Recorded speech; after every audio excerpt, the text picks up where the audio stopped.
All right, everybody. This is really quick and easy.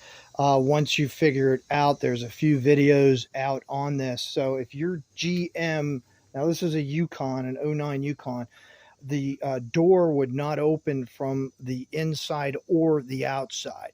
All right, so immediately you're thinking it might be this cable right here, or possibly something to do with the door handle. Now the door handle did break off initially. This piece just came right off, and this was an aftermarket piece that I had put on 4 years ago. So what I did is, because when the door is shut, you're not able to take this panel off, which is right there. You cannot take that off. So I drilled out, there's only a couple of holes here, one here and there. There's two screws. I drilled it out. I did not drill it enough to hit the screw, and I used the right size. And then it just came right off. All right. Then that leaves a hole back here, which I actually should have videoed that.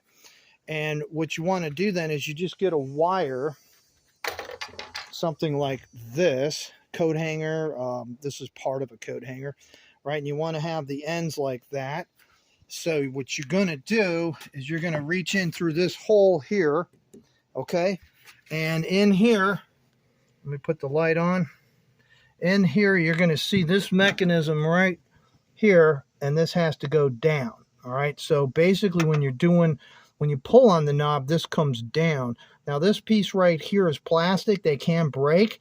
I did a little bit of JB Weld on that just to hold it. But once this goes down, the lock will disengage, and you're fine. Now, before I'm putting this back together again, I just tested the indoor link, and that's working fine. You can lock it with the screwdriver. You can test it out before you start using it again. And if you do beef that little piece of plastic up inside with something, make sure it's good before you start closing the door. You're going to have to repeat the entire process all over again. But there's a lot of videos where people have this window down and they go in through here to push down on that piece, and you got to kind of fumble around like that.